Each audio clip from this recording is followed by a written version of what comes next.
obrigado pela sua audiência. Hoje nós queremos falar sobre o testemunho eficaz. Certa vez um senhor estava indo para a igreja e ele era surdo. E ele gostava de ouvir as mensagens, mas sem entender muito bem, fazia leitura labial e participava do culto.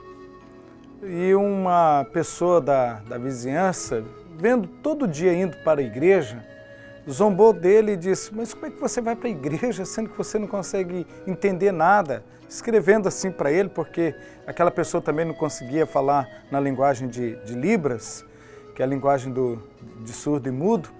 E ele respondeu assim, também por escrito: eu quero que pessoas como você saibam de qual lado eu estou. Então, ele deu aquela resposta porque aquele homem era uma pessoa sem escrúpulo, uma pessoa sem caráter, todo mundo sabia da fama daquele homem que estava zombando do surdo e zombando porque ele estava indo para a igreja.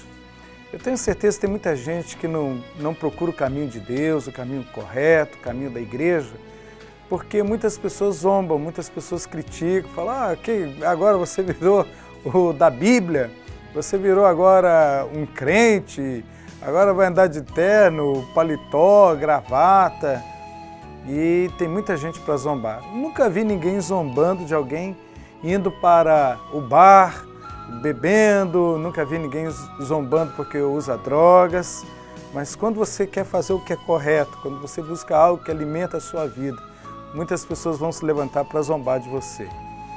Eu consigo me lembrar também do fato que aconteceu na minha própria vida. Eu tinha 14 anos, até os 14 anos eu vivia com a turma da pesada. E ia para tudo quanto é balada e farreava lá com os colegas e tentava ali de todos os meios aprender a usar drogas. Eu queria me envolver com a bandidagem mesmo, até os 14 anos. E quando eu fui na igreja pela primeira vez, a minha mãe usou da seguinte estratégia: olha, Gilberto, lá tem algumas meninas bonitas lá na igreja, vai ter um pregador diferente. Quando eu falo pregador diferente, não trouxe nenhum efeito. Mas na hora que ela falou que tinha umas meninas lá, eu ajeitei o tupete que na época eu tinha, tô lá. Quando eu cheguei lá, eu falei: puxa, minha mãe mentiu para mim, agora já não tem como sair daqui. Não tinha menina alguma lá naquela noite. Aí o pregador foi trazendo a palavra, parecia que ele conhecia a minha vida.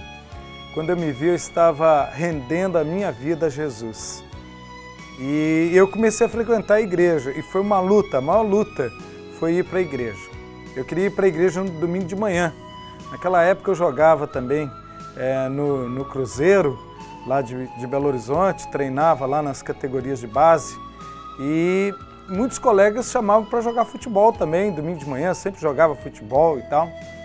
E quando eu estava indo para a igreja, aquela turma da pesada, justamente o pessoal que saía comigo, badernava, estava justamente na esquina.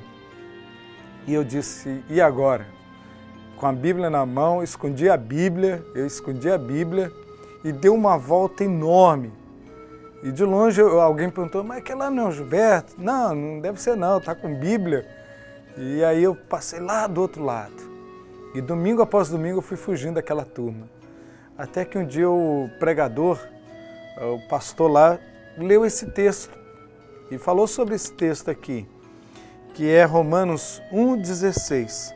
Não me envergonho do Evangelho, porque é o poder de Deus para a salvação de todo aquele que crê. Eu não me envergonho do Evangelho. Meus queridos, como é que eu posso me envergonhar de algo que transforma vidas?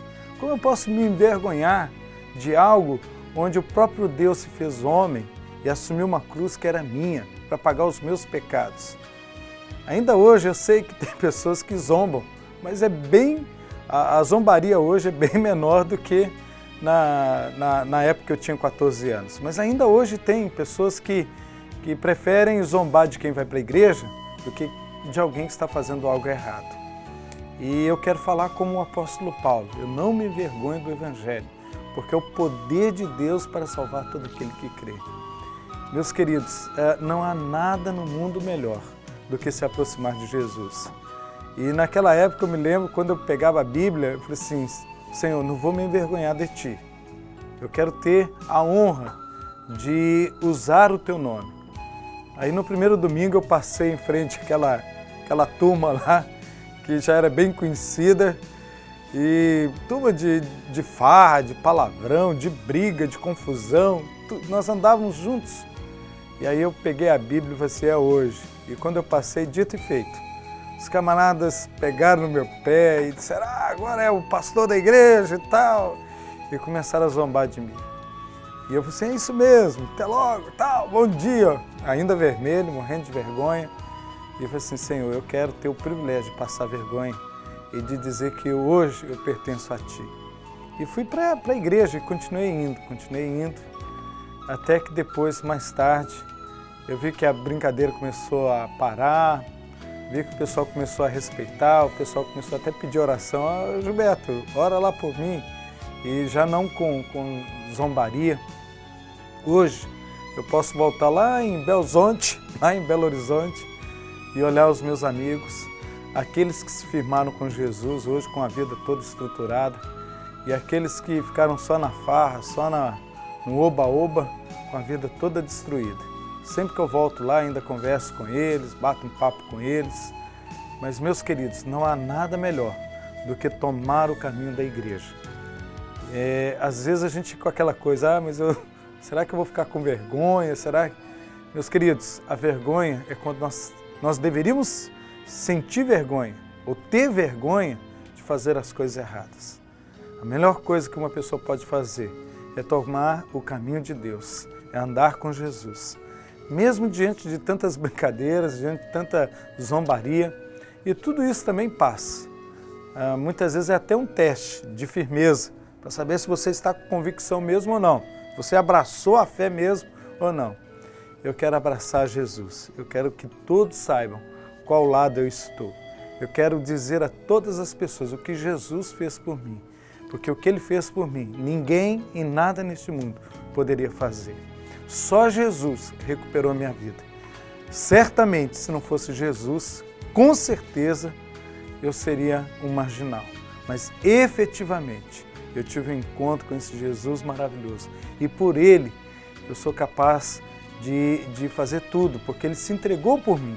Ele fez tudo por mim. E eu quero entregar a minha vida a Ele também. Meus queridos, nós estamos vivendo um novo momento na história brasileira, muitas pessoas adentrando os templos evangélicos, mas muitas pessoas sendo crentes só dentro das igrejas. E o nosso desejo é que o Brasil todo seja revestido com a glória de Deus, que as pessoas tenham uma experiência pessoal com Jesus, que o nosso país abandone a corrupção, a miséria, a pobreza, principalmente espiritual, e volte para Deus. Nós estamos aqui em São Vicente, as igrejas estão crescendo cada vez mais, graças a Deus por isso, mas nós queremos ver o crescimento no amor, na ética, no caráter e principalmente no comportamento.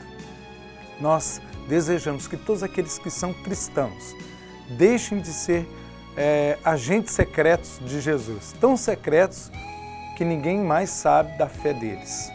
Nós gostaríamos que aqueles que creem em Jesus pudessem ter um testemunho, uma vida que não se importasse mais com a zombaria, com a gozação, mas que assumisse o nome de Jesus e falasse, Senhor, o Senhor assumiu tudo por mim.